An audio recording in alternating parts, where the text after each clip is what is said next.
Supreme court বলেছেন আজকের রায়তে বা আজকের পর্যবেক্ষণে যে যদি রাজ্য সরকার কোনো রকম জুনিয়র চিকিৎসকদের বিরুদ্ধে পদক্ষেপ নেয় তাহলে আমরা সেটা আটকাতে পারবো না।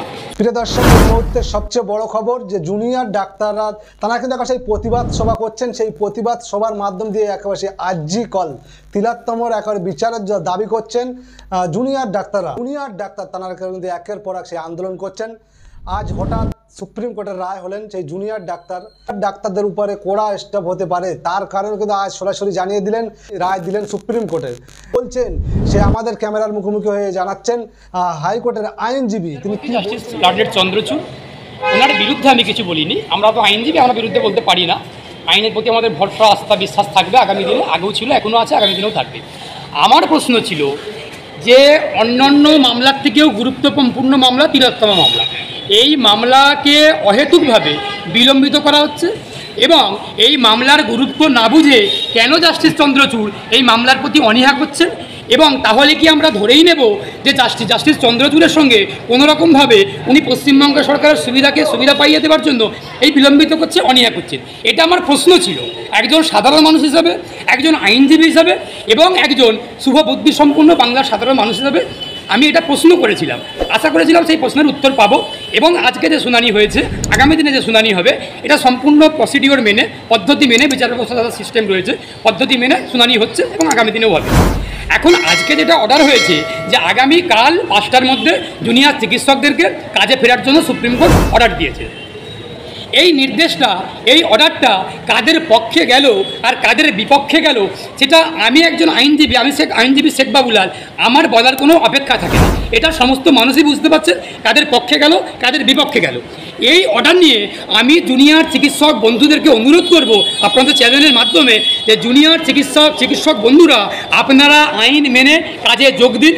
পাশাপাশি আমি সিনিয়র চিকিৎসক বন্ধুদেরকে অনুরোধ করব আপনারা আইন মেনে গণ ইস্তফা দিয়ে এই সরকারকে বার্তা দিন যে আমরা আপনাদের অন্যায়ের বিরুদ্ধে, আমরা আপনাদের স্বৈরাচারের বিরুদ্ধে, আমরা এই খুন, ধর্ষণ, রাহাজানি এইসবের বিরুদ্ধে আছি।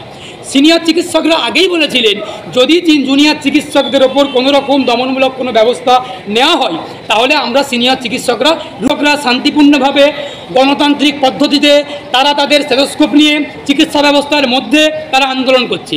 এই আন্দোলন করার জন্য পশ্চিমবঙ্গ সরকার যদি কোনো রকম কঠোরমূলক ব্যবস্থা নেয়, দমনমূলক ব্যবস্থা নেয় চিকিৎসকদের বিরুদ্ধে, সুপ্রিম কোর্ট বলছে আমরা আটকাতে পারবো না। কেন আটকাতে পারবেন না? আপনি সর্বোচ্চ কোর্ট, আপনি মহামান্য সুপ্রিম কোর্ট, আপনি কেন আটকাতে পারবেন না?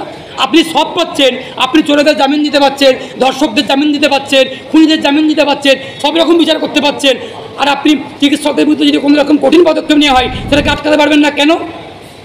তাহলে কি আমরা আবারও বলছি, আমি প্রশ্ন করছি, তাহলে কি পশ্চিমবঙ্গ সরকারের পক্ষেই আপনারা কথা বলছেন? আমি কিন্তু প্রশ্ন করছি, আমি কোনো অভিযোগ করছি না। আমার প্রশ্ন থাকতে সুপ্রিম কোর্টের কাছ থেকে, আপনারা কি এখনও সুপ্রিম কোর্টের justice Chandrachud, justice Pardiwala, justice Mishra, এই তিনজনের যে ডিভিশন বেঞ্চ রয়েছে, লন্ডনের জাস্টিসের ডিভিশন বেঞ্চ রয়েছে, আপনারা কি এখনও পর্যন্ত নিরপেক্ষ আছেন নাকি কোনো রাজনৈতিক দলের পক্ষপাত করছেন? এই প্রশ্ন আমি একজন সাধারণ মানুষ হিসেবে আপনাদের কাছে রাখলাম। আপনারা এই প্রশ্নের উত্তর দিয়ে নিজেদের স্বচ্ছতা, নিজেদের নিরপেক্ষতা এবং নিজেদের বিচারপতি হিসেবে যে দক্ষতা তার প্রমাণ দেবেন। আমি একজন সাধারণ মানুষ হিসেবে এই প্রশ্ন করলাম। তার কারণ আমি আবারও বলছি, এই রায় নিয়ে আমার কিছু বলার নেই। আমি শুধুমাত্র বলবো, জুনিয়র চিকিৎসকদেরকে বলবো আপনারা রায় মেনে কাজে যোগ দিন, আইন মেনে। সিনিয়র চিকিৎসকরা আপনারা আইন মেনে গণ ইস্তফা দিয়ে এই রাজ্য সরকারকে বার্তা দিন আমরা আপনাদের দলদাস নই, আমরা মানুষকে পরিষেবা দিতে বদ্ধপরিকর, আমরা মানুষকে পরিষেবা দেবেও। এখনও পর্যন্ত সিনিয়র চিকিৎসকরা পরিষেবা দিচ্ছেন। আমি নিজে রুগী হিসাবে, আমি তো রুগী নই, কিন্তু আমি রুগীর মতো করে গিয়ে কয়েকটা মেডিকেল কলেজে গিয়েছিলাম, গিয়ে দেখেছি ঠিকঠাক পরিষেবা পাওয়া যাচ্ছে। কোনো মেডিকেল কলেজে, আমি নাম নিচ্ছি না, কোনো জায়গাতে একটু আন্দোলন হচ্ছে, প্রতিবাদ হবেও, আন্দোলন হবেও। জুনিয়র চিকিৎসকরা আন্দোলন করছেন। আমার কয়েকজন চিকিৎসক বন্ধু আছেন এনআরএস মেডিকেল কলেজে, আরজি কর মেডিকেল কলেজে, কলকাতা মেডিকেল কলেজে, তাদের কাছ থেকে